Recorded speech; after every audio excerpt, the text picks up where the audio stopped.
My name is Deb, and I'm a pastor's daughter. I learned early on that there were expectations to being in a preacher's family, and I began to spend my life trying to fit the image of being the good girl. Unfortunately, I wasn't very good at that. I began looking for love in all the wrong places, and at 21, when I found out I was pregnant, I couldn't bear to tell my parents. It was a moral failure that went against everything I was taught. My name is Jason. I'm a husband and a dad, and I'm not proud of the fact that 20 years ago I got a girl pregnant. My girlfriend of 6 months told me she needed a ride to the doctor's office. I didn't know she was going there for an abortion until she hopped out of the car and told me why she was there and that she didn't need a ride home. She slammed the door, and I never saw her again.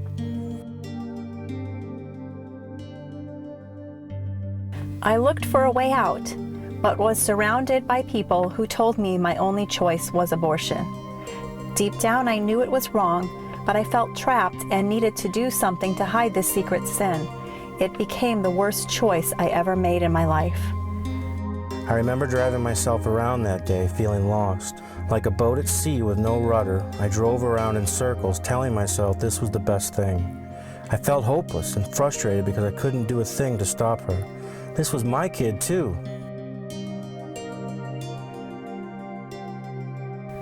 As I moved through life, the guilt and shame began to overwhelm me. In my destructive state of mind, I sabotaged myself by making poor relationship choices in order to gain acceptance. This resulted in another pregnancy, which ended in abortion. I struggled with low self-esteem and complete feelings of unworthiness. How could God love me? How could He forgive me? I spent the next 7 years drowning myself in alcohol and drugs, trying to wash away the memory of my child's abortion. I fell into a destructive cycle of anger and rage.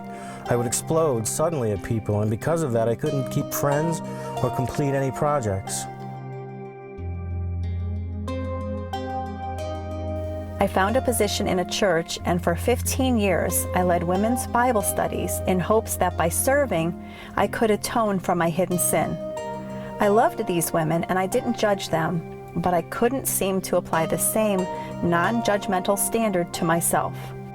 7 years after the abortion, I accepted Jesus as my Savior, but still battled with uncontrollable rage for 9 more years as a Christian, which negatively affected my professional, personal, and family life. I was still a very angry man. I saw a movie that showed about the healing love of God and His ultimate forgiveness for abortion, and knew I had to seek this out for myself. My church was offering a post-abortion recovery group, and I felt a new stirring in my heart. Who knows? Maybe God could use me to help other post-abortive women one day.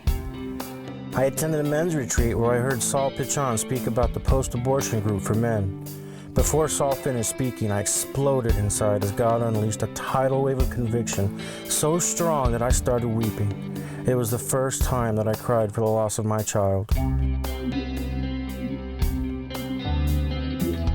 I attended the Passages of Hope Bible study and recovery group, where God began tearing down the lies the enemy had been telling me all these years. It was so difficult, and yet Jesus walked me through my grief, my despair, and my self-hatred to let me know I am truly forgiven and set free. Passages for Men taught me to recognize how the guilt and the shame I felt were the root cause of so much strife and anguish that I was creating for myself. I was halfway through the 9-week Passages course when, like a boat anchor being released from the bottom, I felt the burdens of the past fall off my shoulders, and I could move forward. My name is Deb. I am honored to serve as a Passages of Hope facilitator where, after 9 weeks of Bible study, I get to see women leave the final session released from shame with their heads held high as their hearts embrace a renewed hope for the future. My name is Jason, and I know attending Passages for Men gave me and my family hope for a stable, calm, and blessed future. How do I know this? About 3 weeks after the group ended, my 5-year-old said to me, "Daddy, I like that you don't yell anymore."